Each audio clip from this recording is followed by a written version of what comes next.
So, as you know, today is the last day on which we work on this selection, a disabled prodigy. Last time we worked on the on parts A and B. We finished the reading comprehension questions, question A through 6, I suppose, A through 4. And today we need to work on, and also part B last time has already been done. Today we reached exercise C, which is related to the skills, as you know. So, what type of introduction does the writer use? Explain the purpose behind using it. So, when we ask about the type of introduction, you know, guys, that we have 7 types of introduction. We have the anecdote, general to specific, historical background, the question, shocking facts, statistics. Okay, so quotes also. So today we need to go back to paragraph 1 and check to which type of introduction this one belongs. So when we say, for example, Sparsh Shah, a 12-year-old singing prodigy who lives in the US, was born with almost 40 fractures. He was given more than 45 performances and he wrote 10 songs. He composed music. He's multi-talented. He appeared on radio stations and TV shows. He speaks in different accents in English, writes poems, short stories, motivational speeches, blah, blah, blah. What type of introduction is this? Shocking fact. They're not specific. No, aren't we telling like a brief? Story, Yeah. Oh. We're telling a short story about this kid in order to tell the reader that the rest of the passage is going to be about this person. So it is an anecdote. And what do you think the purpose of an anecdote is? What is the introduction doing here? Is it introducing the main topic? introducing the main grabbing topic, reader's grabbing the reader's attention, and Yeah, also his curiosity. sure, and also we're providing background information about this character or this person whom the text is about. So actually, the purpose behind using this type of introduction is to attract the reader's attention, introduce the topic, provide background information. You can choose to. Okay, so this is an anecdote because as if they're telling us or giving us a brief account about his life to tell the reader that the rest of the passage is going to be about this kid. So this is question number 1. Question number 2. What's the thematic relation between paragraph 7 and 8? Again, thematic relation. When we say thematic relation, it means I need to know in what way is the content of paragraph 7 related to the content of paragraph 8. Let's go to those paragraphs and see.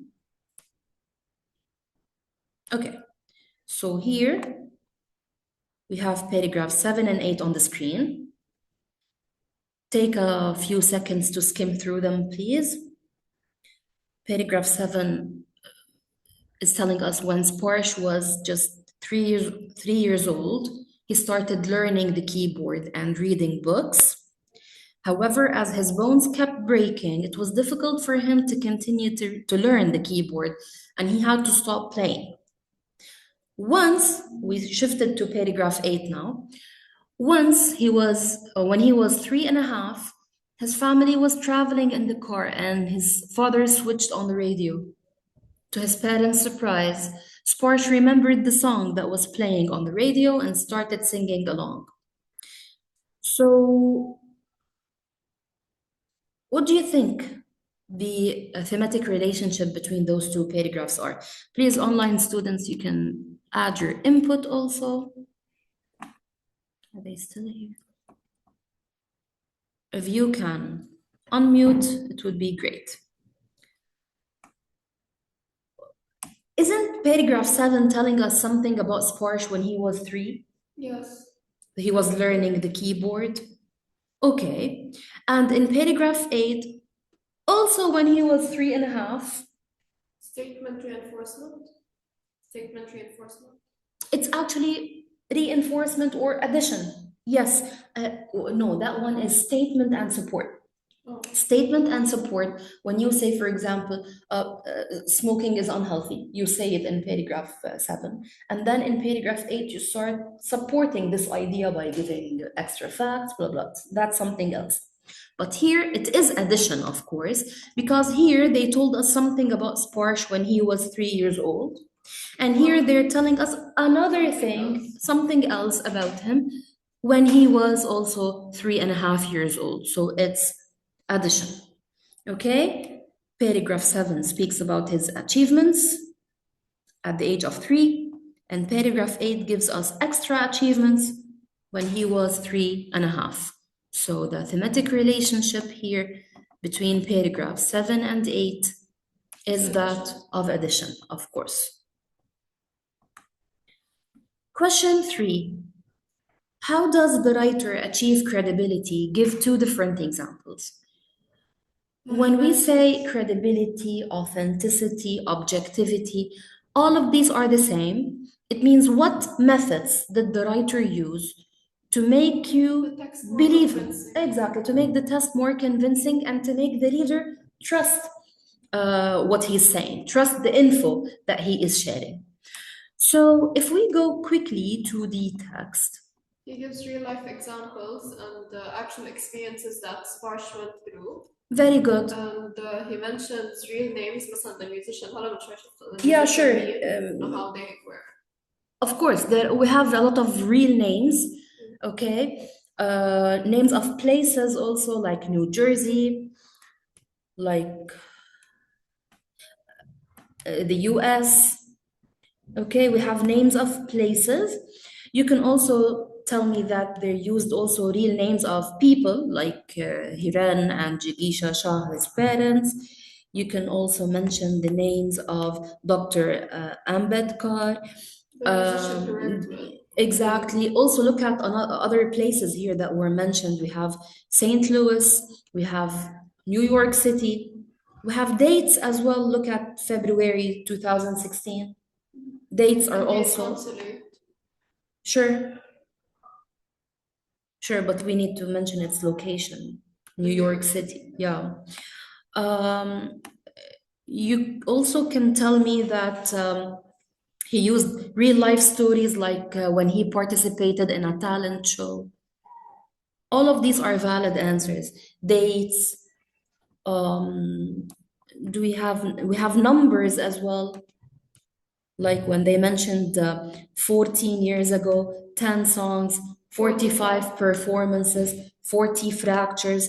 All of these are also numbers. So we have also here like 125 fractures in paragraph 3, 12 years of his life.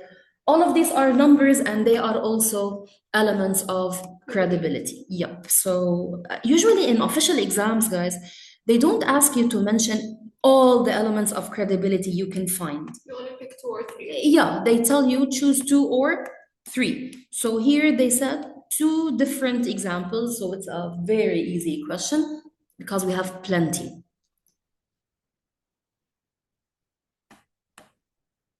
Okay. We go now to question 4. Identify the patterns of organization of sentence 1 of paragraph 8. Let's go to paragraph 8 and check the first sentence. Sorry, I keep shuffling between pages, but I have to. So take a look here. Once, when he was 3.5, his family was traveling in the car and his father switched on the radio. What could this pattern be? From once till radio. Here we're talking about sentence patterns. What do you think? Look, here we have, as we said, these are called sentence patterns. But they're telling us once, like one time, when he was 3.5. So aren't we focusing on the time? So it's time order. And the clue word here is when. This is what we call chronological order or time order.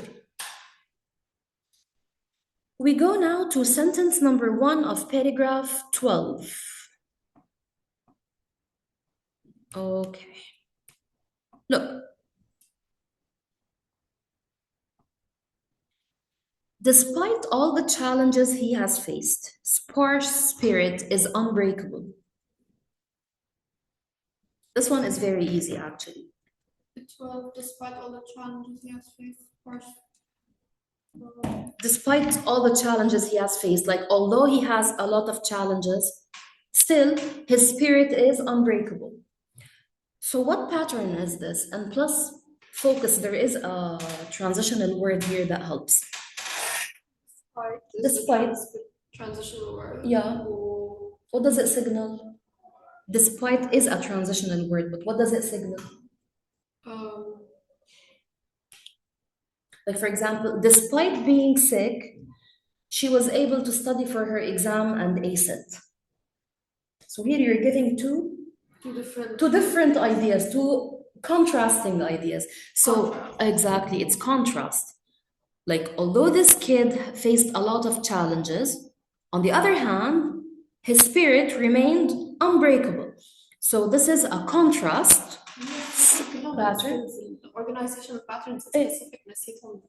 Okay, this is exactly why I always tell you, the more you study the patterns, the more they sink in, and plus, how will you be able to answer a question if you don't know the patterns? It's impossible. So we need to memorize them. And trust me, those questions, once you study them well, they become a bonus. Because now, like, it's super easy. Once I realize that despite is a transitional word that signals contrast, I unlock the whole question. So sentence number 1 in paragraph 12, from despite till unbreakable, is a contrast, has a contrast pattern, and the clue word or the transitional word is despite.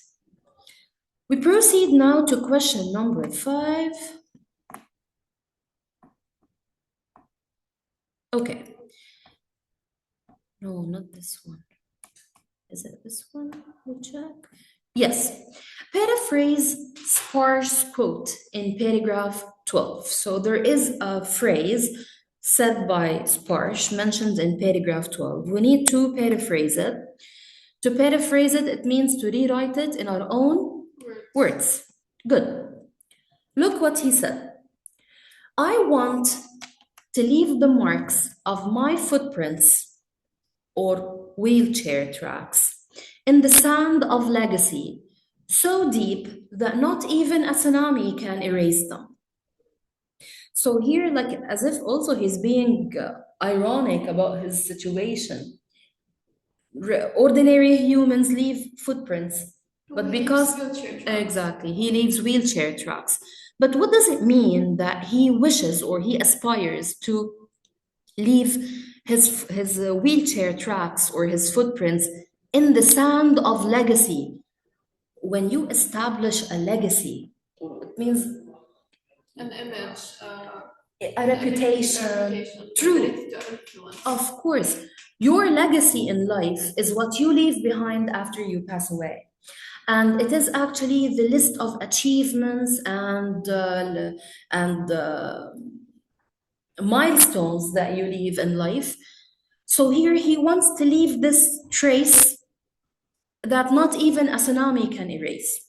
He wants to be forever memorable. Yeah, he wants to be forever remembered, memorable, forever remembered for his achievements despite his inspiration. Of course. Despite all his challenges, sure. He was able to he wishes to be an inspiration, as Rachel said, to other people who have the same case or to people in general. Despite all your difficulties and challenges, you can overcome anything and you can achieve. Of course. So here we need to mention that in paragraph 12 of the article, A Disabled Prodigy, I always tell you we should mention this so that we won't be accused of plagiarism. Yani, I cannot start paraphrasing right away. I need to say, in paragraph 12 of the selection, A Disabled Prodigy, the writer says, or the writer believes, Sparsh says, or Sparsh mentioned, so and so and so. But at least I need to start by mentioning the source I'm picking up the info from. So according to paragraph 12 of the article, a disabled prodigy, Sparsh stated or mentioned that he wishes to leave a print in the minds of the future generations, maybe, uh, which shows that nothing is impossible, and he wishes to leave this trace or this print that nobody or nothing could erase. So he wants to be remembered, and he doesn't want anything to erase his memory from the minds of people, and he wishes to be influential and leave a mark in life. So you can mention this, but of course, there are countless ways to repeat this quote, and you're free to use any. At the end of the day, you're using your own language, but the key is to say that according to Sporsh, in paragraph 12 of the article, a disabled prodigy, and then you paraphrase. But first, cite the paragraph that you are picking the information from. Please, if I'm going too fast or if you want me to repeat anything, feel free to ask me. We reached the final exercise in this lesson, which is exercise D. We need to go back to paragraphs 2, 3, 4, and 5 and find words that most nearly have the following meanings. I'm gonna try to keep those paragraphs on the screen, 2, 3, 4, and 5. Let me check. Okay. Here we have 2 and 3. It's difficult like this. Anyways, let's begin with the first two paragraphs, 2 and 3. Let's find a word that means cannot be remedied, cannot be treated. Like when you say this person has a disease that cannot be remedied. It's incurable. It's incurable. And it's found in paragraph, it's paragraph 3 here. All right, so an incurable disease called osteogenesis imperfecta. Yeah, I wasn't noticing you. We have to get it from here. Yeah. Yep. It's in paragraph 3. We go to the second word. It's also found in paragraph 3. I'm giving you hints. I need a word that means easily broken. Fragile. Here we have two possible answers. Brittle. Yeah, fragile and brittle. Both have the same meaning. Yes, Ran, exactly. But also there's another option here, which is brittle. So either or. You can choose one of those. Both are acceptable. All right. We proceed to the third word, and I need a word that means esteemed. And here I need to shift to paragraphs 4 and 5. I need a word from paragraphs 4 or 5 that means esteemed. Sometimes when you're delivering a speech, you say, esteemed members of the hospital X, esteemed educational team of it is prestigious. Yeah, when you are talking and addressing someone to be esteemed, as if you're telling him that you are of high value, you are prestigious. Yep. So this is, of course. At the end of the day, what is prestige? It's a very bright image that someone creates for himself. Good. So there you go, guys. It's prestigious and it means esteemed, respected. Sorry. We need one more word that means someone or something that causes an event to happen. In paragraph 5? 4 or 5. Someone or something. Let me check the answers here. Catalyst. It's catalyst. Yeah, Ren, I guess you just need to spell it exactly. So, catalyst. A catalyst is a substance or a person or a factor that causes something else to happen faster. For example, when you tell me Yes, we have that in poverty, true. chemistry. Of course, Okay. in chemistry, it's a substance that causes the chemical reaction to happen faster. But sometimes you can use it in real life, like poverty was a catalyst for crimes in the country. Like because of poverty, people started committing more and more crimes. So it's a catalyst. So here we're using it as if it's a person or a factor that makes something else happen faster. So Sparsh was the catalyst that helped an NGO raise over $500,000. So Sparsh was the catalyst here. All right, guys, basically that's it. I'm gonna stop here. And please keep in mind that next time I hope that everyone attends either at school or online, because I need to start with our final reading lesson for this year. And trust me, it's somehow more complex than the others. So we need to be discussing it together. And I want everyone to be attending and sharing with us. Thank you so much, guys. Stay safe and have a good day. Bye bye.